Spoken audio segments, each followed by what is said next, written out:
الحمدللہ رب العالمین والصلاة والسلام علی سید المرسلین اما بعد فاعوذ باللہ من الشیطان الرجیم بسم اللہ الرحمن الرحیم۔ مولانا شان محمد کے چینل پر آپ سبھی کا خیر مقدم کرتے ہیں، سواگت کرتے ہیں، مرحبا آپ کا سبھی کا۔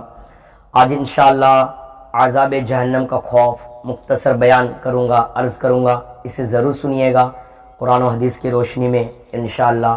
تو ہمارے دل میں بھی جب گناہوں سے بچنا چاہے نا تو عذاب کے تعلق سے سنا کرے۔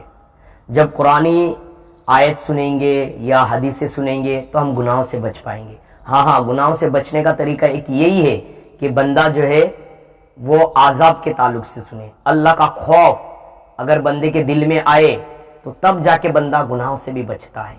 تو آئیے پیارے آقا صلی اللہ علیہ وسلم کی حدیث پاک بھی سنیں گے، قرآن کی آیت بھی سنیں گے، اور انشاءاللہ آپ تھوڑی دیر رکیے گا، انشاءاللہ بہت اچھا لگے گا آپ کو حدیث پاک سن کے۔ آئیے سماعت کر دیں۔ بخاری شریف کی حدیث ہے، اللہ کے پیارے رسول مقبول بی بی آمینہ کے مہکتے پھول حضور صلی اللہ علیہ وسلم اکثر یہ دعا فرمایا کرتے تھے۔ قرآنی آیت ہے اور اللہ کے رسول یہ دعا ہمیشہ اکثر زیادہ تر یہ دعا مانگا کرتے تھے۔ کیا دعا ہے؟ وہ دعا یہ ربنا آتنا فی الدنیا حسنۃ وفی الآخرۃ حسنۃ وقنا عذاب النار۔ یہ آپ سنے ہوں گے ہر مولانا کو، ہر امام صاحب کو، کہ خطیب ہو یا کوئی بھی ہو، دعا جب کرتا ہے بندہ یہ دعا ضرور کرتا ہے، ربنا آتنا فی الدنیا حسنۃ وفی الآخرۃ حسنۃ وقنا عذاب النار، کہ یہ دعا۔ لیکن یہ دعا پیارے رسول اللہ صلی اللہ علیہ وسلم اکثر کیا کرتے تھے، لیکن اس کا معنی کیا ہے، اس کا ترجمہ کیا ہے، میننگ کیا ہے؟ آئیے میننگ سنتے ہیں۔ اللہ کے رسول یہ فرماتے تھے، اے ہمارے رب، ہم کو دین پر نیکی اور آخرت میں نیکی عطا فرما، اور ہم کو آگ کے عذاب سے بچا، یعنی دنیا اور آخرت میں بھلائی عطا فرما ہمیں، اور آخرت کے آگ سے بچا۔ تو پیارے رسول اللہ صلی اللہ علیہ وسلم یہ تو معصوم ہے، لیکن یہ ہماری تربیت کے لیے ہے کہ اللہ سے یہ دعا مانگا کرتے تھے۔ لیکن آج ہم کیا کرتے ہیں؟ اللہ سے ہم کتنی دعائیں مانگتے ہیں کہ یہ دعا ہم پڑھتے ہیں کہ اس کا ترجمہ معلوم ہے؟ آئیے آگے اور حدیث پاک سنتے ہیں۔ ابو یعلا کی روایت ہے کہ حضور پاک صاحب الاولاق سیاح افلاق صلی اللہ علیہ وسلم نے ایک دن خطبہ دیا اور ارشاد فرمایا، دو چیزوں جنت اور جہنم کو نہ بھولو۔ حضور کیا فرمایا؟ دو چیزوں کو مت بھولو، جنت اور جہنم کو۔ پھر آپ روئے، آپ صلی اللہ علیہ وسلم رونے لگ گئے، یہاں تک کہ آنسو جاری ہو گئے، یہاں تک کہ آنسو بہنے لگے، اور آپ کے مبارک آنسو نے آپ کی ریش یعنی داڑھی مبارک کے دونوں پہلوؤں کو تر کر دیا، تر یعنی گیلا کر دے، اتنا روئے۔ اور آپ نے فرمایا، آپ صلی اللہ علیہ وسلم نے فرمایا، اگر جانتے جو کچھ آخرت کے بارے میں میں جانتا ہوں تو تم مٹی پر چلتے اور اپنے سروں پر خاک ڈالتے، یعنی خاک ڈالتے سروں پر۔ تو دیکھیے حدیث پاک، اور آگے سنیے، طبرانی نے اوسط میں یہ روایت نقل کی ہے کہ جبرائیل علیہ السلام ایسے وقت میں حضور پاک صاحب الاولاق صلی اللہ علیہ وسلم کے پاس آئے جس وقت وہ کبھی نہیں آیا کرتے تھے۔